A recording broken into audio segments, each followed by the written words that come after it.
Hello, everyone, and welcome to EnglishPod. My name is Marco. And I'm Catherine, and today we have a fun game-focused lesson for you. That's right. Today we have an elementary lesson, and it's all about playing board games. Okay, and the game in today's lesson is a famous one. It's called Monopoly. Monopoly. I don't know if you have this in your countries. It's a game in which you try to earn money and sell property and buy property.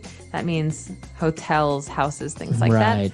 And it's very, very famous. We're going to learn more about this game today, so let's take a listen to our dialogue for the first time.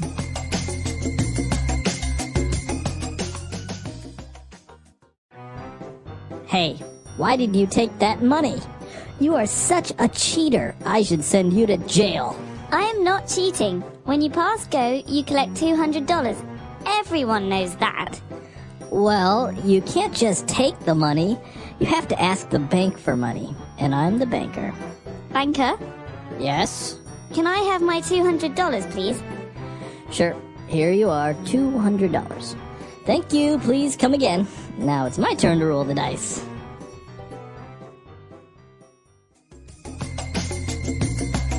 All right, we're back. So we saw some very interesting words there. The dialogue is two people playing, so why don't we take a look at some of those words used in language takeaway.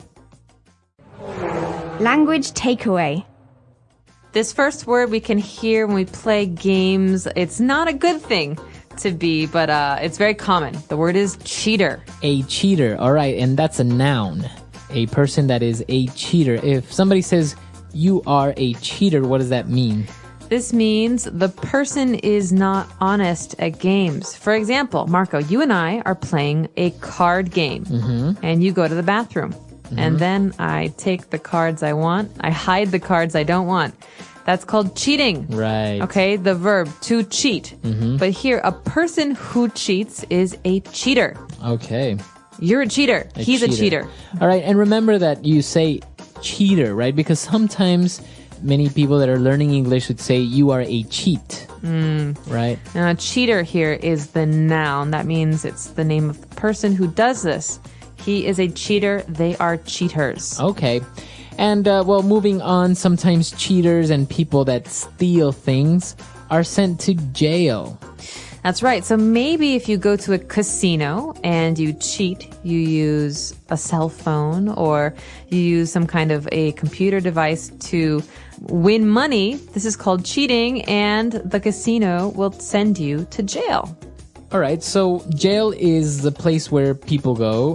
What's the difference between prison and jail? Basically, they're the same thing. Okay, so Two words for the same thing.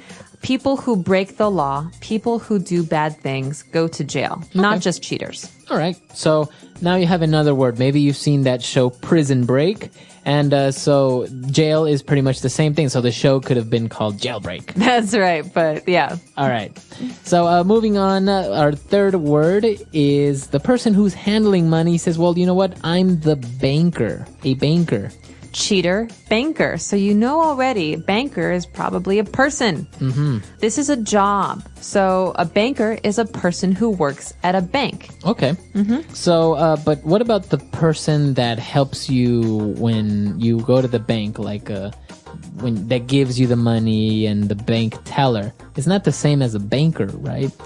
No, generally speaking, a person who gives you money and collects your money, this is a teller. A bank teller. A bank teller. But a banker is someone who works in the bank to make big decisions, to invest money, to give loans. Okay. So usually maybe managers or executives are bankers. That's right. Okay. And moving on to our last word here, we have a verb, and that is to collect. Right. So in the conversation between these two people, Karen, the woman, says, when you pass go, you collect $200. Okay. So to collect means to get. That's right. To get or to take. So at the end of every month, my landlord comes to my house to collect rent. That means to take money from me for the house or the apartment. Okay, good. So now you have another way to say to get or to acquire. That's right. All right, so very interesting. Why don't we go back, listen to this dialogue again, and we'll take a look at all of these words that we just saw. And when we return, we'll take a look at some phrases.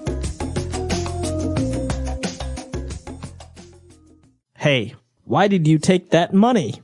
You are such a cheater. I should send you to jail. I am not cheating. When you pass go, you collect $200. Everyone knows that. Well, you can't just take the money. You have to ask the bank for money. And I'm the banker. Banker, Yes? can I have my $200, please? Sure. Here you are, $200. Thank you. Please come again. Now it's my turn to roll the dice. All right, we're back. So now let's take a look at 3 key phrases on Fluency Builder. Fluency Builder. Marco, you're such a cheater. Such a cheater. I'm not a cheater, but what do you mean when you say you are such a cheater? So we This- know cheater, right? That's right. You could say this for many different things. You're such a liar. Ah, You are such a such a terrible person. You're such a bad person. Right. Normally we say this when we want to criticize someone, when we want to say something mean or negative. You're such a means you're really a bad person. You're really a cheater. Right.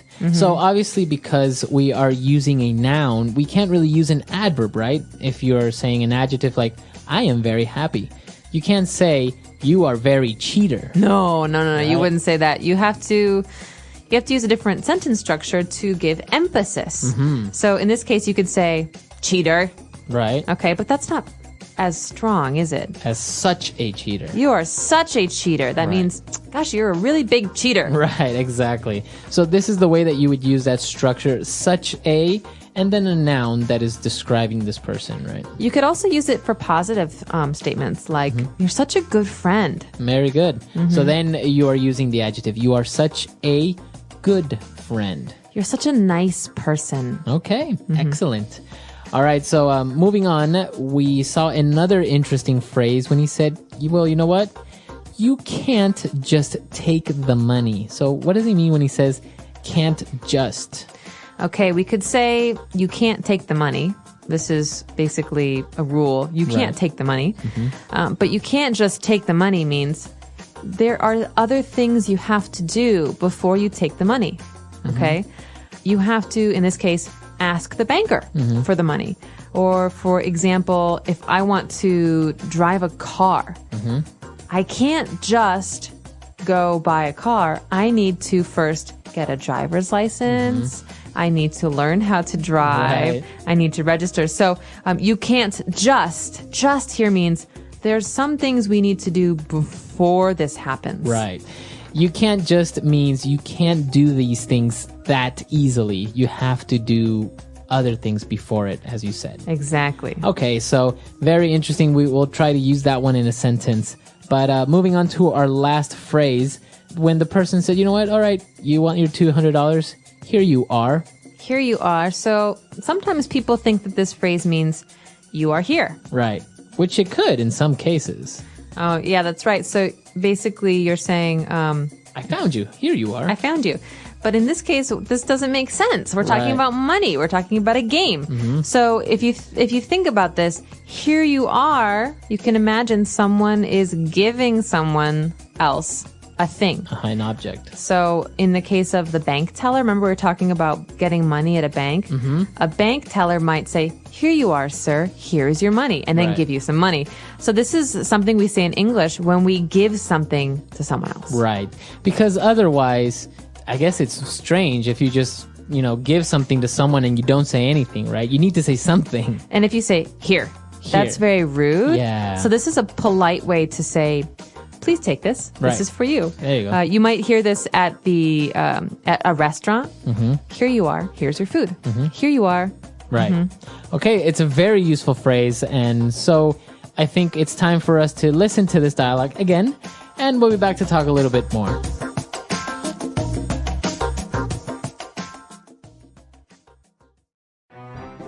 Hey, Why did you take that money?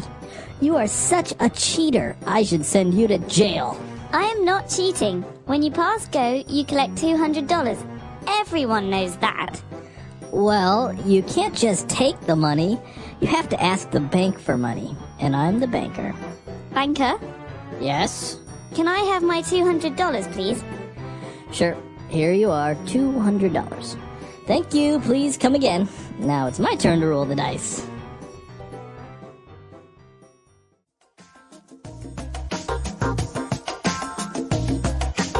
All right, we're back. So a lot of interesting words there, a lot of interesting phrases. They're really interesting and very useful. So remember to try and use such a you can't just, or here you are when you're giving something to someone. That's right. These are really great. And I recommend also playing some games. Games are a great way to improve your language skills. Monopoly, the game that they're playing in this dialogue, is a really fun one for numbers. Yeah. Right? Because the whole point of the game, the whole purpose of the game is to make the most money. Right. Of anyone playing. And this is a really fun one because you get to buy houses and hotels and there's simple street names and place names. Yeah. Like Park Avenue or Yeah. the boardwalk.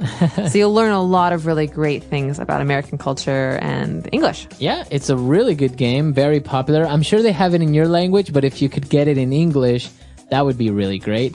And also another really good game to play with your friends to practice your vocab is Scrabble.